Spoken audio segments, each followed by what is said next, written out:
that is playing with fire, that looking back to old relationships with any sort of twinge of memory. That's a dangerous slope to go down. This is the Loud, Quiet, Living the Empty Nest. Hey guys, welcome back. Episode 72. I sound a little better this week. I'm still this nagging cough, and I know everyone that I've told is like, yep, had it for several weeks, and it just... Even Cooper Flagg in the stinks. Carolina Duke game last night where Duke dominated. He was a little under the weather as well. Yeah, so 'tis the season. I don't usually get knocked down by stuff, but... Not this long. Yeah, this one has just been not And fun. knock on plywood here. I haven't gotten it. Well, so this yeah, is weird. you- Usually I do. It's been over a week. Yeah. You would have already gotten it. So Yeah. I think that's why it wasn't anything contagious. It was just some, I don't know, little virus that I got. That This is won't not a go- medical that advice won't go show, away. so- Yeah. No. Yeah. I promise But that's if not what you we're have talking about any today. suggestions for nagging cough, let me know. I've tried it all. I think the concoction I've got is finally working. But so welcome back. We've been in Austin, as we said, doing another round through the house. And This episode is not about that, though. No, so it's don't, not. Don't It's hang not. up yet. It's not. But we can say we finished effectively the house, right? So there's things still left to do, but at least we finished that. So Yeah. it was exhausting.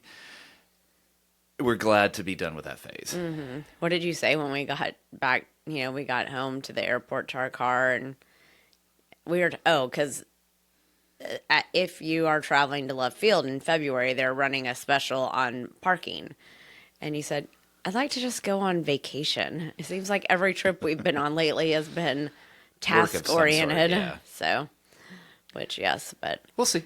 But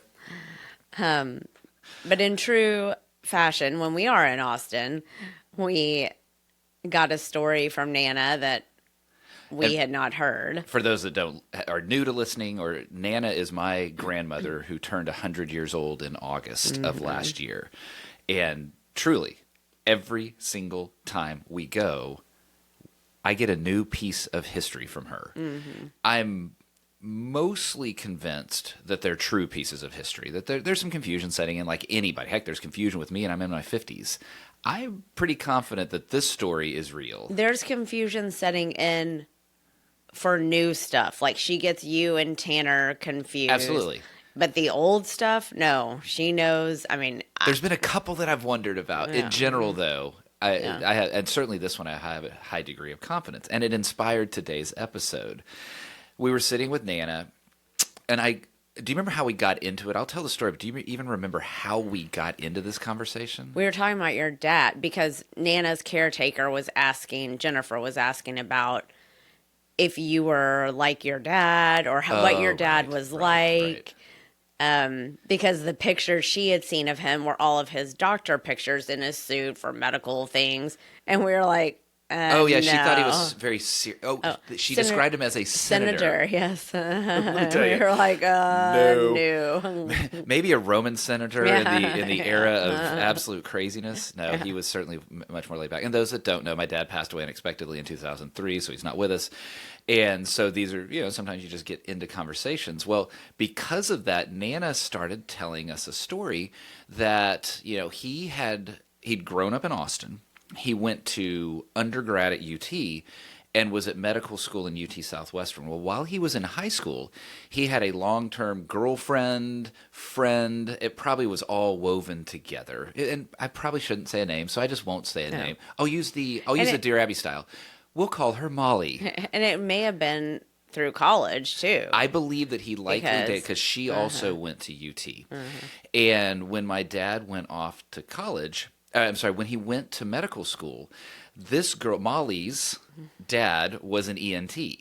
And my dad was wondering, okay, I guess I'll just be an ENT as well. Sounds, I like her dad. And they had even talked about, hey, let's go into practice together when you graduate from med school and you Or I think he was going to that guy already had his practice. So I think my dad was going to go into practice with this guy. Yeah.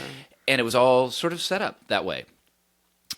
Well, as life has a way of handling things, my dad met someone while he was at med school. That someone is my mom, and he developed a relationship with her, started dating her, and that was his girlfriend. The way Nana told the story is, one day my dad said, "Hey, I'm going to come down to Austin." And Nana didn't expect him to. It wasn't something that was planned. Because he was in Dallas, for those who don't know. Oh, right, sorry. UT Southwestern is in Dallas. The medical school at UT Southwestern is in Dallas, thank you. He had come down was coming down to Austin for just a quick one-day trip. And when he got there, Nana was like, "Well, what are you doing?" And he said, "Well, I'm going to tell Jane that I'm engaged." Getting engaged this Uh-huh. weekend. Yeah. And we were like, what? What? Wait. So then I'm sitting there like, okay, wait a second. Yeah. Did she know that he was dating someone else? Had they Did already your stopped mom dating? know about her? There are so many questions we can't ask because no one is there to tell us. Yeah, so a time out here. Ask your parents all of the insensitive and awkward stories that you could tell them before you lose them. So we don't know. Was he dating? Had Jane kind of been the simmering relationship back in Austin while he created clearly a fulfilling relationship with my mom that resulted in a marriage? Well, he did tell. I think I just said her name, so I'm going to have to bleep that out. Whoops. So if you hear some audio edits earlier, that's why. And so in going through that process, my dad was no longer invited to be a part of Dr. Name to be Redacted's ENT practice. And it just got us to thinking that there are some interesting stories out there of your parents and the relationships they have. And it made us think about, what happens in that empty nest phase when we think about relationships. And I was even thinking, I am so shocked that now Rachel recognized the name when we said it, your sister, but that y'all didn't know that, because that's a big story. Like, that it didn't get brought, I could see your mom, when she was mad or something, or being like, well, why don't you just go call so-and-so or something, So I thought that was maybe they did. Maybe we don't know that part of the fight. I thought that was so interesting. And thinking about how much we have shared with our kids, and you go, if you were going through a breakup in college or going through something, Right. that this could have been a story that got reflected back, sometimes the person that you're with in those days aren't the one that you're supposed to be, so I just thought it was so interesting that you didn't know that story at all. I didn't know that story. I knew of the existence of Molly. I did not know the story extent that of the he had to tell. And that was what made us wonder, was there something there? Because I've had high school girlfriends, I've had college girlfriends. I would never think to, hey, by the way, I'm getting engaged to Clancy this weekend. Just want you to know. Yeah, unless and so it what was was that relationship like? Unless they were still in the same circle, but then it just would have been a phone call, not a drive 3 hours to deliver the news. But back then, it probably was cheaper to drive than take a long distance phone call from Dallas to Austin. But yeah, so we did. We're thinking about, okay, what are we gonna talk about today? And sometimes I wonder, should we tell folks that we're always like, hey, what are we going to talk about today? I don't know. It's life. Yeah, that's what this is. It's not overly planned. There are some episodes that will be. Yeah. This is definitely, hey, this is living the empty nest. These are just the things that come into our heads, talk about, and maybe no one else is interested, but we are. What was the goal of this podcast? Yeah. To stay connected to each other. So, we had very different dating relationship experiences from that we brought into our relationship. You were very much a serious, you had many relationships in high school that were, I had two serious girlfriends in high school. Yeah, one freshman year, one sophomore, maybe went into junior year. Oh, no, I had a third girlfriend. That's right. I forgot about it. The third one. Nice. Because she was from church, different context. So Okay. Not the church girlfriends don't count. No. Just my brain was remembering Anderson High School, and then had. So some of those girls may be listening. So sorry if you are, but. Well, we've talked about this, and that's actually not the point of this episode. Our prior relationships shape who we are today, and they have made us the people we are that we have chosen each other. So to some degree, I think even if, and I don't look back on things with negativity or anything like that, because for the most part, they were positive elements, but they shaped who I am and how I approach relationships and dating. Mm-hmm. If I have any discomfort with the things that were a part of your life before, and I'm saying if, very hypothetically, I have to recognize, but all of those have shaped who you are, the woman that I love and chose to spend my life with. Yeah, and that, brings me back to what I was saying, is that, you were my first relationship, like true relationship. And I've talked about this before, I was very insecure. I had tons of friends. I was the funny one, but when we moved the end of my sophomore year, it really, I became not necessarily a shell of myself, because I was still doing social things. But I gained a lot of weight. I just wasn't involved like I was in my school. Luckily, I still had a great group of friends, but I did not do any real dating relationship-wise until you. Right. Through college, it was all just crazy. Once I lost weight, then I was like, oh, okay, guys are interested in me. Not necessarily for the right reason, but it felt good. Right. Luckily, I was smart enough or had my wits about me most of the time to not I put myself in some bad situations. I'll say that. And I have told our children about those things because I want them to be protected. But by the grace of God, I, made it through those years. And then, obviously met you, my going into senior year of college. So, but yeah, so that's what we were talking about, because we're about to go back to your Duke reunion. Yeah, it's this reunion that triggered a thought in you, and it was combined with the story of telling his, either girlfriend at the time or prior girlfriend, we don't know, that he was getting engaged. And you asked, I forget exactly how you phrased it, but it was, did you feel a need to tell your college girlfriend? And for context, we dated for a year and a half. I don't know the precise amount of months, but it was a substantial amount of time. I would imagine that most folks who saw us dating would have thought, okay, they're probably going to go on and get married together. So let me ask you that question. Oh, yeah. Did you feel like she was supposed to be your wife? It's real hard to step into my mind back then. Probably not, because if I did, then I probably would have proposed. There was never I don't recall any conversations around that kind of phase of life.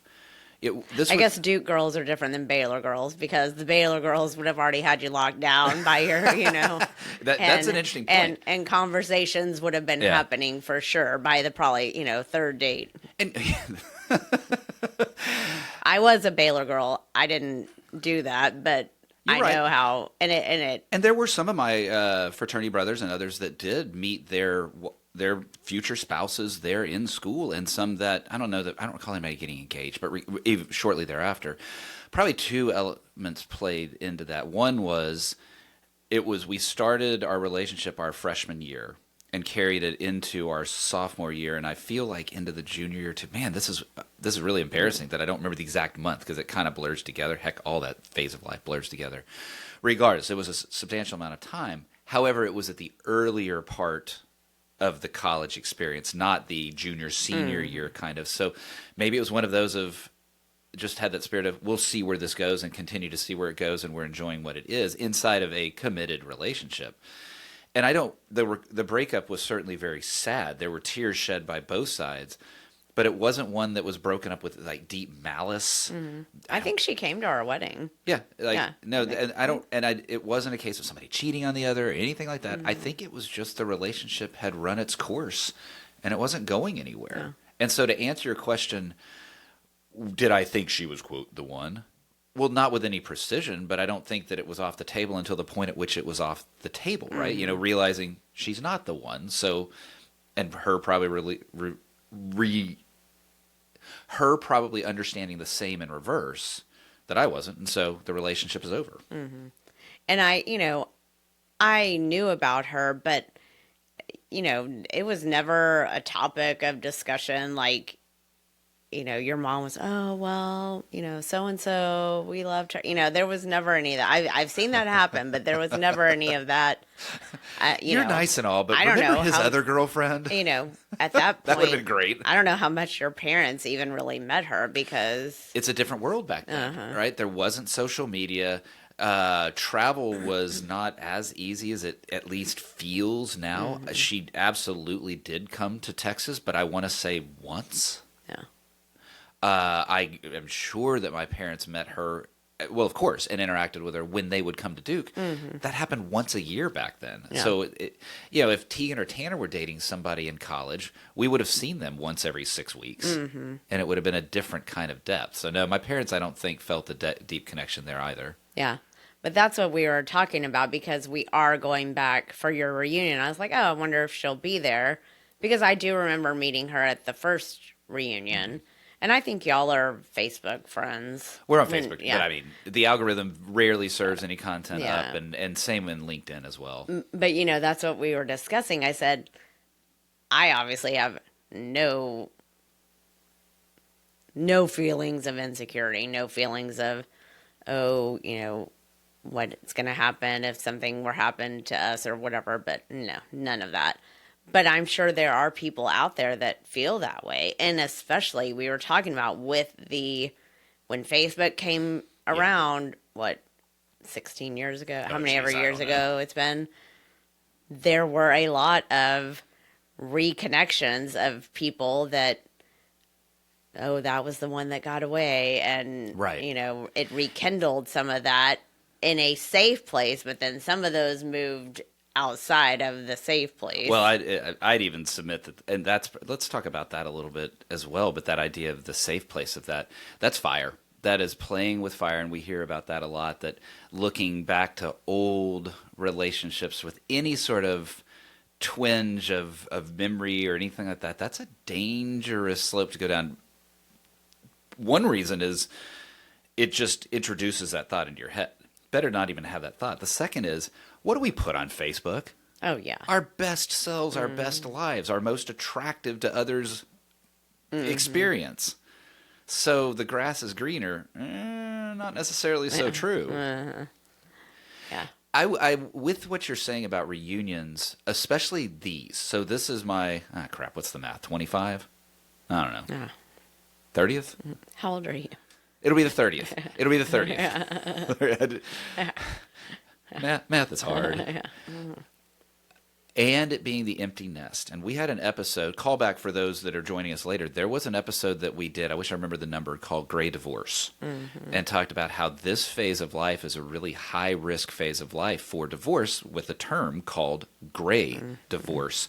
The kids no longer being the forced glue there. There can be other things introduced that really start to pry a couple apart from each other if they don't take the effort to reconnect as empty nesters. Go back and listen to Great Divorce, because that was that episode that matters. I think a reunion can reintroduce some of that too. If there is some old fling, some old love that was maybe lost, maybe it was a more he or she left me kind of thing. And then you see that person. What if they're single at the time? And what can that risk be like? Yeah. Yeah. No, I think it's definitely, and what's interesting, we were just talking about this, that, you're four very close, y'all's group. Well, none of y'all married anyone from college. No, all four of us met people after school. And, and we were talking about that we're all still together. And these were girlfriends. None of us were at the first reunion we went to. No one was engaged yet, I don't think. Maybe Phil and Shanna. They were the first, right? There were some that were close to it if they weren't already over the edge. But regardless, your point is it's very early in relationships. So these were all the girls that y'all had met post-college. And yeah, we're all still together. I went back and looked at an old photo, and if I get permission from the guys, I'll put it here. And the picture that I'm either showing here or I'm just narrating is of all four of us outside of Angus Barn, that first reunion. And not all the spouses are able to make it this time. It would be fun to recreate that photo outside of that steakhouse, Angus Barn, again. It was one of those sort of epiphanies of, holy cow, all of us are still together. And I know several of my fraternity brothers who are still with their original wife. Some of them actually did meet in college, and it'd be interesting to I wonder if our group, our fraternity brother group, even maybe just our specific class, if we're at a higher percentage of first marriage permanence as compared to the general population. Because there's probably people I don't know, but as I think through my list, Everyone, yeah, I can think of a couple that aren't. Actually, now I'm thinking of some stories that I'm not sharing. But that it would be interesting to see if there's any stories. Like I was telling you, the book that I'm reading right now, it's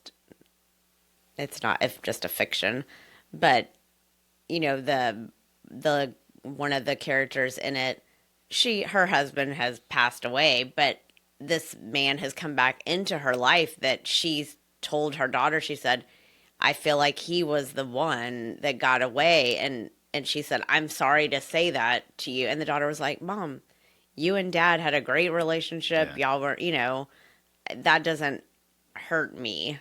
Now she's a mature adult. I'm sure someone younger might not appreciate that, but that's I don't mean to interrupt. That's an interesting and almost like scary, because of the way you describe the genders, I'd be the one that had passed away. But let's say that it was a different situation, that actually it was a married couple that had what they perceived to be a very healthy and thriving marriage. And then some reunion triggers a quote, the one that got away. That feels like that's a real dangerous territory to ever even enter into a marriage, with the feeling of the one that got away and not having processed through that. No. I don't know. That would be, wait, why are you being silenced here? What's the one that got away? Oh, good Lord. No, I was about to say there's none that got away. They needed to get away. Just last week when we were down there with Tanner and we're driving and we were talking about Deep Ellum, and I was like, oh yeah, one of the dudes that I went on a few dates with, got into a fight right there and then got arrested and taken to Lusterit. And you were like, oh my Lord, I can't with your stories. And that was when I hadn't, if I'd heard it, I'd forgotten it. I've told it, but yeah. So no, there were none that needed to stick around for sure. My life would be completely different. So I don't have any of the ones that got away fears here. No. And I know that, I think that would be important, though, said the guy that's not an actual therapist. But I would imagine that if someone's getting into a marriage, or even if you're already in it or entering the empty nest, if there's any of those ideas floating around of the one who got away, that's dangerous. And I think it'd be important to kind of process through that. Well, and it would be interesting also, because then that brings up the point of soulmates. And, you've heard people say different things. I don't really believe in soulmates, or I do believe in soulmates, or what the definition of a soulmate is. So, I don't know that was ever a thing that I even thought about, but I do know that, we obviously were meant to meet and be together and do this part of life together. So, I'm very glad to hear you say that. But, I think I'd be interested to talk to the different generations and see where everyone falls on that, and then talk to our children who their thought process is completely different than and every generation ours, probably has, right? You know. You could actually start to talk about that love as a reason for marriage is a relatively new invention as opposed to convenience or financial arrangement or that sort of thing. So if our generation and generations, it's a wider period of time, have used love as the reason for a marriage, I certainly would hope that it continues on. It is the general point, though, that it can evolve. And it's also an interesting thing to think about. We as parents of empty nest, in the empty nest phase, and I know we have lots of y'all that listen that are in the same phase of life as we are, and we were having this discussion at dinner the other night when I was out with my girlfriends. When you know the person that your child is with is not the right one, what do you do? Like, it's just, it's so hard. And luckily, both of the women that were talking about those relationships have ended before they got down the aisle. And, it's just, I'm not, neither one of ours Tanner's been in a serious relationship in high school, but I know he's ready. You can tell he's ready to find someone and, start thinking about that next phase of life. And as soon as he mentions a name, I'm on Instagram finding him and looking him up. Well, I am. No, don't well me there. I feel like I'm in the right here of dial that back a bit. I don't say anything. But it's in your head, and it probably, you know what, even subconsciously could come out in your reactions to stories and that sort of stuff. I don't want to put a pin in it because that sounds so stupid. I think that could be an interesting topic. So let's save that one for a little tease. That might be an interesting episode to talk to those folks and others. I want to close this, and this is very off the cuff, and I'm even kind of off the cuffing this with myself.